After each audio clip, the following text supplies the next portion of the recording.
Welcome to Restoration of Spirit. I'm Janet Cole. Today we're going to be learning about the science of happiness and how by changing your mindset you can turn any situation around, including how to be happy at a job you dislike. By definition, restoration of spirit is getting back to the life we were meant to live. We do this primarily in two ways, through self-care and self-discovery. And once we learn what our dreams and our passions are, some of us need a jump start to change. Restoration of spirit is about learning to discover and having the courage to live your dreams. Only through our passion can we live a life of joy.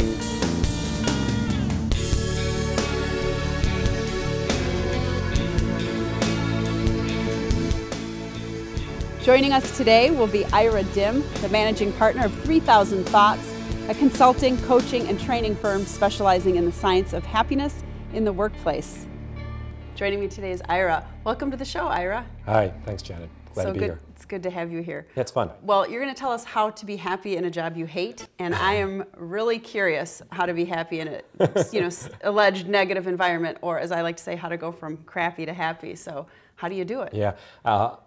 Whenever anybody hears that I help people love a job they hate, they're always very curious. And I thought what might be nice at the moment, before we get into that, is just talk about what we mean, or what I mean by happiness, because everybody has their own definition of happiness. Right, right. So there's really three definitions of happiness in terms of, and I have a background in what I would call, quote, the science of happiness.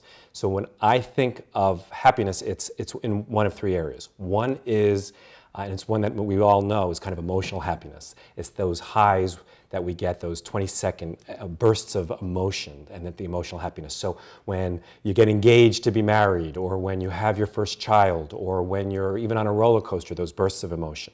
Mm-hmm. The second type of happiness that we think about is mindset happiness, okay? And this is actually the one that I'm going to talk about today. Okay? Right, because the first kind, pretty much everybody's experienced that at some point in their life. I mean, hopefully more often than not. Exactly. But and we all want that. And if people think they're going to have that all the time, and maybe there are certain types of people who try to get that all the time, that's where addictions and stuff come from. Oh, that's interesting. Yeah, that's so it's not it's not good to be pursuing emotional happiness all the time. Right, we want to feel that way all the time, but there's a different happiness, which is more of the way we want it. Right, and mindset can get there. And mindset is stable over time, so we can have that. It's more of a fluid feeling rather than that emotional high. But mindset happiness can readily be changed, right? You can get a phone call and learn about a horrible whatever in your life, crisis, and your mindset happiness will change. And the last happiness, just to mention it, is trait happiness. And trait happiness is kind of that innate happiness. It's really the hereditary piece of happiness. That lasts a lifetime, in essence. But what's neat is even science today is showing that trait happiness can change at some level. Interesting. Mainly if you change your brain. So like meditation, what the Buddhist monks do and how they live their life is actually potentially changing trait happiness. It's actually changing. See, I would think that would be the second kind of happiness, more of a changing your mindset, but that would innately change you permanently? Because it's changing your brain function. It's actually changing the synapses and whatnot, the chemistry of your brain. The neuroscience is just getting into this stuff. And so it's a little more than, which is why my area is mindset, because it is the easiest to change. Yeah.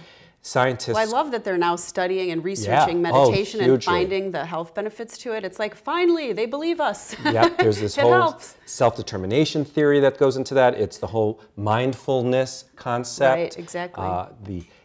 For thousands of years, right, the Asians have studied this, and some of them have mastered it, and we're just starting to learn about this. So that's a tougher piece. The scientists call it a set point, so a happiness set point, and much of our happiness comes from the happiness set point. So that's just, we're born happy. There are certain people that are just happy, and we all know who those people are. There's certain people that are just miserable or melancholic, and we know who those people are, and it's just glass half full. Their base point personality type. Right. Okay. Glass half full, glass half empty. Rose-colored glasses, those kind of concepts. You see people and you go, they're always they're in such a good mood kind of thing, right? So that's innate. Although that starts to, and this is fluid, So that starts to go into mindset happiness. Okay. And mindset happiness is where you can actually use your thoughts, your feelings, and your behaviors intertwined to change your happiness in life. I love it. So is this what we kind of hear when people say happiness is a choice, or you can choose happiness, because you do have control over your thoughts and therefore your emotions, so we can change our happiness factor? Right. And so in the last 10 years of, now this has always been around, right? Aristotle, I mean, Benjamin Franklin, Shakespeare, they all wrote and talked about happiness. Everybody's always inherently wanted happiness. Our founding fathers, the life, liberty, and the pursuit of happiness. But interestingly, up until, probably the last 30 years, they didn't study the science of happiness. Right. They studied depression and what makes us miserable and all that. And only recently have they gotten into what you're into, is the science of happiness. I think that's interesting. Right, and that's where I was going, is there was all this work, Freud and everyone, because people were suffering, they worked on the illness of the mind, and they weren't really talking about the positive stuff. And the current science of happiness, which is really titled Positive Psychology, okay, was founded by Martin Seligman in 1999. He gave a speech at the American Psychological Association. Oh, it's that new. Yeah, it's this specific genre of it. Okay, there's always been, I mean, you could talk about Dale Carnegie.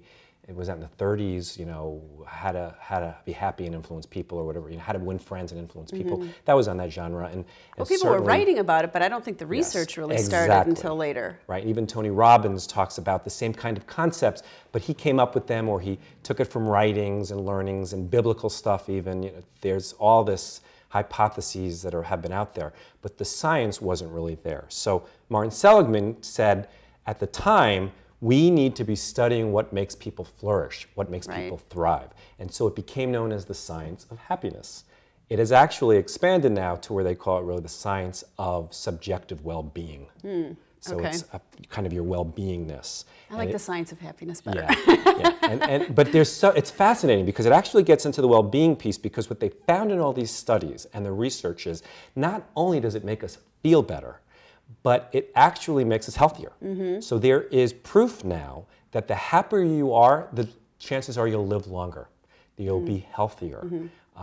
It's fascinating. I don't want to get into it, but there's fascinating research about nuns who smiled in pictures in the 1900s and how long they lived versus the nuns at the same time who weren't smiling in pictures, and how they died off much quicker. So that's kind of that innate kind of trait happiness. Yeah. Well, I'd like to be all three. So. Yeah, well, we'd like to have all three in our lives. Absolutely, absolutely. In fact, if I share this, I would call myself an innate pessimist, okay, because I've taken some of the assessments and tests that are out there on this, and I went, wow. But when I looked at it, I am hereditarily, if that's a word, the heredity or the DNA is more of that melancholy kind of, not necessarily innately happy. Interesting. But I'd like to take that test. So how does the happiness affect our job? Great question. So now that we know that mindset is important, it becomes one of those, and looking at what your thoughts are. Can you be aware of your thinking? Okay, and your thinking, right, creates your emotions and your feelings. And your feelings lead to your actions and behaviors. Now that's been, for a long time, they've known thoughts first, feelings second, and then it leads to an action or behavior. What they're really seeing now is they're intertwined. So you can have a thought that leads to a feeling or an emotion, but you can also have an emotion that leads to further thoughts, right? So you can either spiral down into negativity, or you can spiral upward into positivity. And that's kind of what the thoughts are. So where the science has taken this is application. What is it that we can actually do? What are the how-tos, which is what everybody watching probably wants to know, that creates this feeling? So the first... So it's, well, we're not really talking about necessarily staying forever in a job that you hate. It's turning that around. Because a lot of people feel that you should be living your passion and working at a job that is your calling and all of that kind of stuff. But that's not really accurate, is it? Because some people might do it as a hobby instead of their 9-to-5 job. So what's your feeling on that before we get into what we can do to change the negative situation? That's a really, really good point. And it's taken us a while to get here. And I know people said they want to know, right? How can you do something how can you take something that you hate and make it better? And so I guess one thing I'd like to share, and this is also pretty much everything I'll talk about is research-based. There's a researcher, Amy Wierzynski, out of Yale. like to give them credit where credit is due, and she did research on really there are 3 distinct ways people think about their jobs. So they can think of it as a job, right? They can think of it as a career, or they can think of it as a calling. Does it matter if you get paid? No. Well, all of them you should get paid for, okay? Hopefully, if you're working, and that's what we're talking about. It's the work that you do to have a living. And so the first one, job, is often what we think about firsthand, or I guess I'll just give the definitions real quick. So a job is you're doing it out of necessity. You're really doing it for the money. You're getting no inherent self-satisfaction out of it. It's not about that. It's about doing it because you need to sustain yourself. Okay? So it's for survival. And it's a survival mode. It's a necessity, and that's a job. Okay. The next one is career, and that's taking, yes, you need the money and you need it for necessity, but you're also doing it because you want success and you want accomplishment. And these are people, maybe stature is important to them, status is important to them, but just inherent accomplishment in a job. And these are a lot of the white-collar folks who want to get promoted and work their way up in a corporation. Well, according to this definition, is a job more of a blue-collar thing and a not necessarily. Career is more white-collar? No. It's the way you think about it. It's all mindset. I'm so glad you asked that. So let me just give you the third one. So job, which I could see you going to that thought, right? Blue-collar, it's just a job. I'm just making money, white collar, career. And then the last one is calling, okay? And that's where now you are getting personal satisfaction. This is the feeling of you do it because you inherently love to. You feel it's your purpose. You're doing it, it's bigger than you. You're adding to society potentially. Some people would even say they would do it regardless of the money. Okay? Right. Even though they need the money, they would do it regardless. Right. And so and we all know that feeling. In fact, that's the one that people often say, I want to get to. I want to have a meaning in my life. I want purpose. What's important to realize is a couple things. One is you don't have to find purpose in your job or your career or your calling. Okay? If it's a calling, you probably do. So whatever you do to make money, you might find purpose in it or you might not. And where I wanted to bring that up is there are millions of books out there and millions of gurus out there who make everyone feel bad if they don't find purpose and meaning in their job or what they're doing for a living, okay? Well, you know, I used to think that the ideal job or the ideal situation was to be whatever you're doing from 9 to 5, whether it's a career or calling, that was your purpose in life, that was the ideal to strive for. And then one day it hit me when I actually heard Mike Rowe, the host of Dirty Jobs, and he's mostly showing, you know, blue collar jobs. They're, you know, this people who clean the sewers, the garbage men, you know, all of these kind of jobs that we think that, you know, they're just kind of crazy and dirty. Who wants to do them? But he talked about that your purpose or calling doesn't necessarily have to be your job, that it can be something that you do outside of work, and that not everybody's job is that. It's this sort of false illusion that our society is feeding to people that you have to be doing this, you know, phenomenal thing from 9 to 5 to feel like you have a purposeful life, and that's really not the case. So, exactly. Janitors in hospitals, okay? There are some that see it as a job. They do it because they need the paycheck. It's what they could get. It's the work that lets them go home and feed their family. Some see it as a career. They want to accomplish things. They want to get promoted to whatever that is, senior janitor or whatever the role is in a hospital. And others see it as a calling. Not only that, what's fascinating, in that specific study, it was 1/3, 1/3, 1/3. So it wasn't like 95% saw it as a job and 5% saw it as a calling. And you say, yeah, there's that one wacko. There really is a mix across the board. And so when you talk to the janitor who sees it as a calling, he will say, I see this as extremely important. I work every day with people who are dying and suffering, and their families are struggling with them. They need to feel good about their surroundings. They need to not be embarrassed when they mess the room.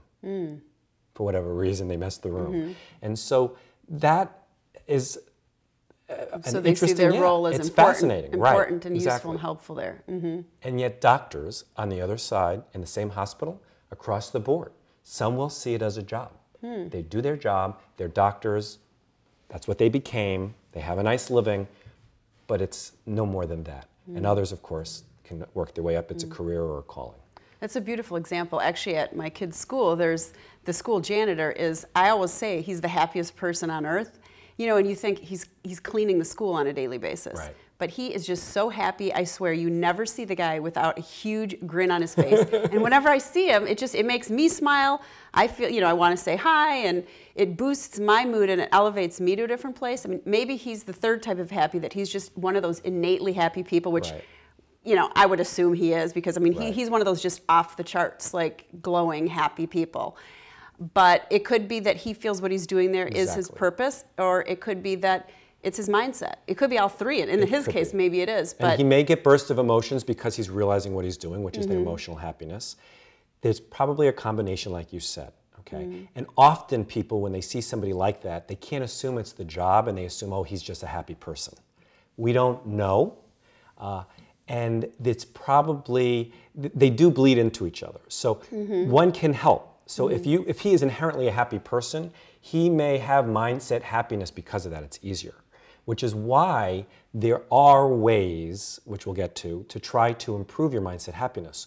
And that hopefully will bleed into the innate happiness that you have too. So I have seen, as I've done this, as I've studied this, I have seen my set point of happiness absolutely go up over the years. Well, do you think that somebody who is living their purpose in their job situation, that they are definitely going to be happy? I mean, are there people who are living their purpose and getting paid for it that are unhappy? That's interesting. I haven't thought about that. First of all, it's important to know that we're never always happy, okay? And the science of positive psychology, when I talk to people about this, they go, oh, very Pollyanna-ish and rah, rah, rah, there's no such thing, rah, rah, they want to be naysayers. And I say to them, no. Positive psychology is about learning how to flourish in life. It's about subjective well-being, right? Rather than the negative, the other side, which is illness. It is not saying that we never struggle in life. It is not about trying to never have sadness. It's not about never having anger or frustration. We're going to feel those emotions. We're human. It's how do we handle those? What do we do with those? How do we work through those feelings to flourish in life?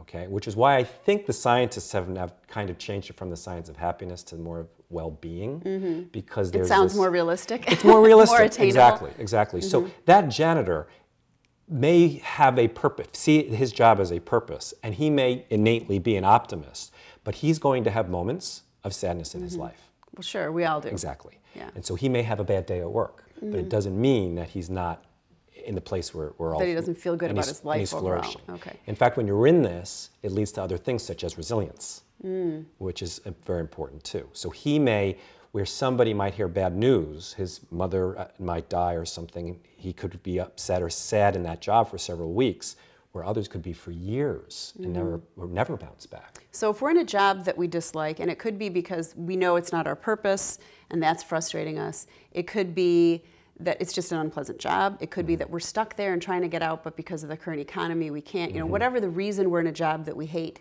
what can we do then to change our mindset on a daily basis to really turn that around? Good.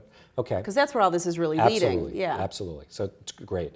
So the first one is, since we've been on the topic, is about meaning. So can you create any meaning in the job? Okay. And often there is some meaning in a job. We can find it. But other times, so like you the can hospital janitor example. Exactly. So I mean, this goes back again. There are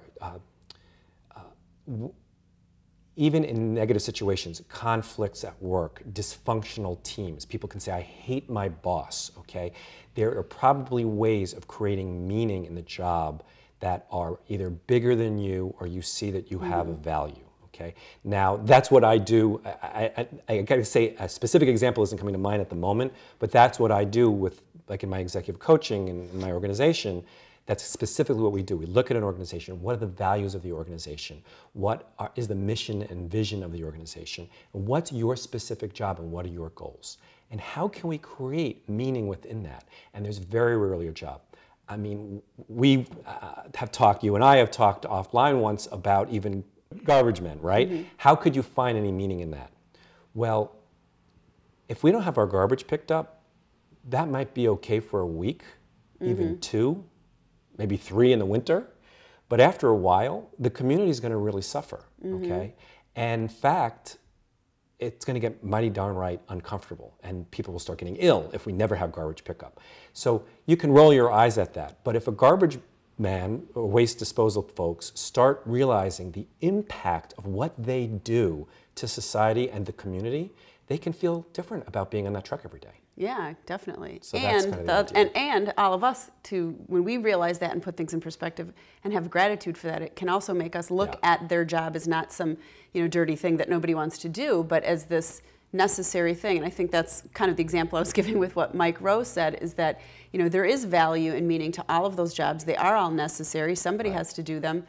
And I think that the rest of the world would do good appreciating all of those people for what they're doing as well. That's the flip side that can make us feel better. But yeah, so that's good. And gratitude I talk a lot about, so that's a big one. So finding value and meaning. Finding meaning, right. So another one is relationships.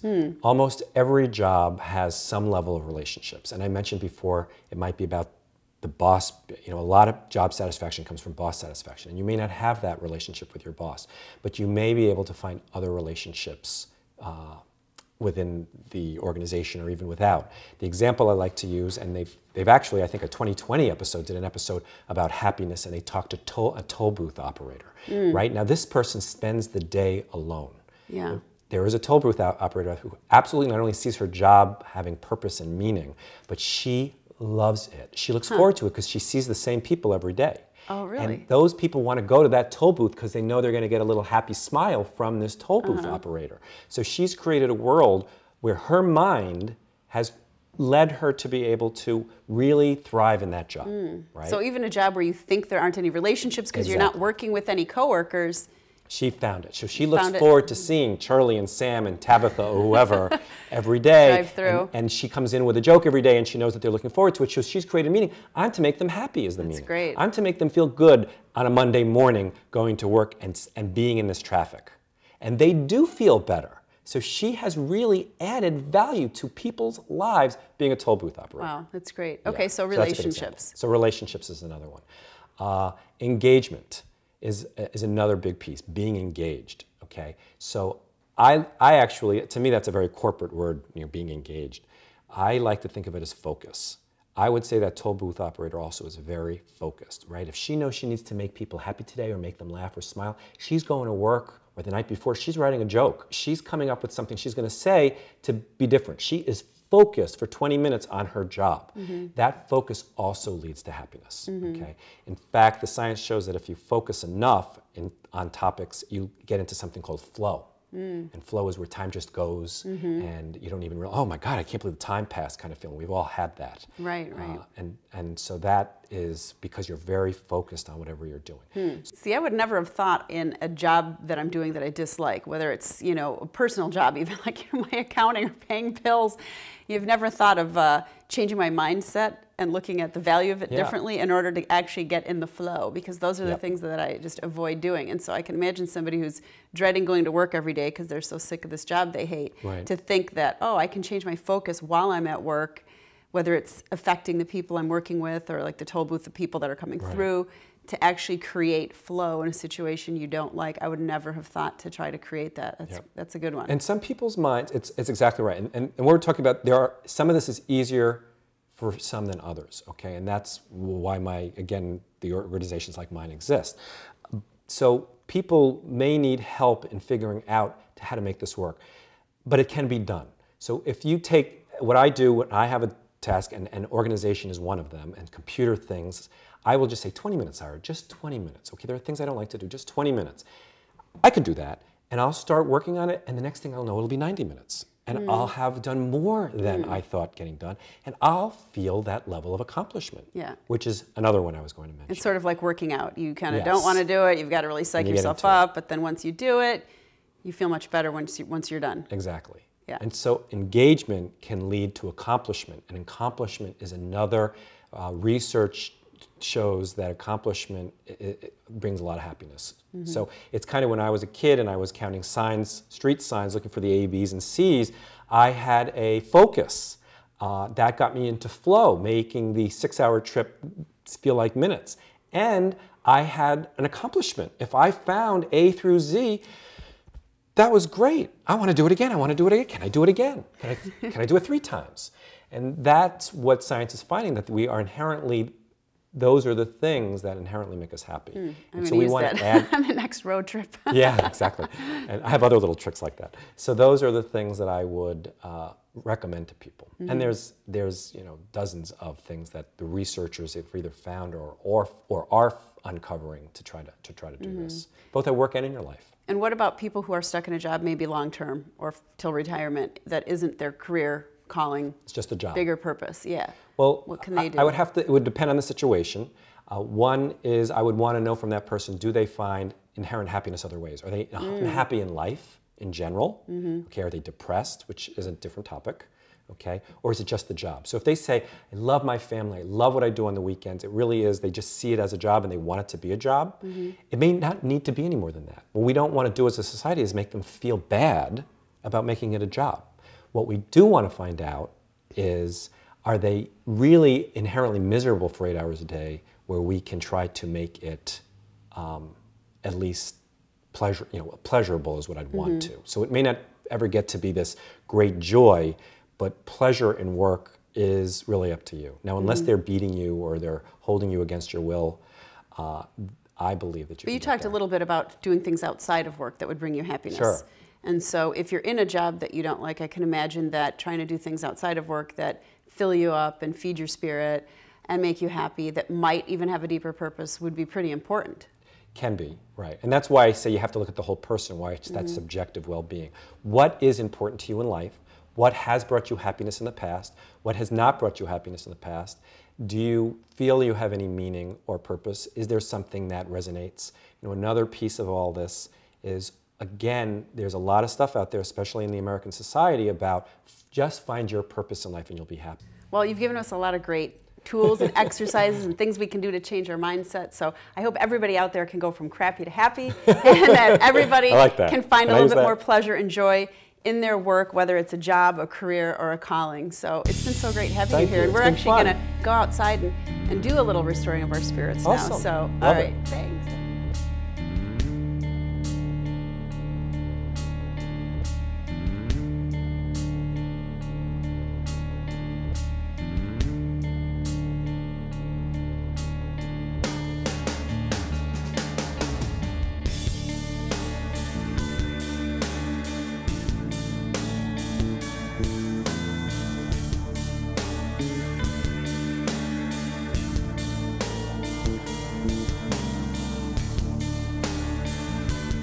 I'm outside savoring the small stuff, and that's really what the science of happiness is all about.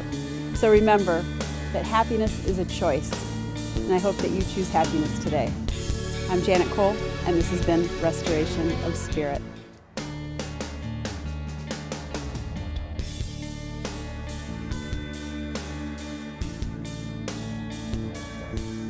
Okay, open your eyes.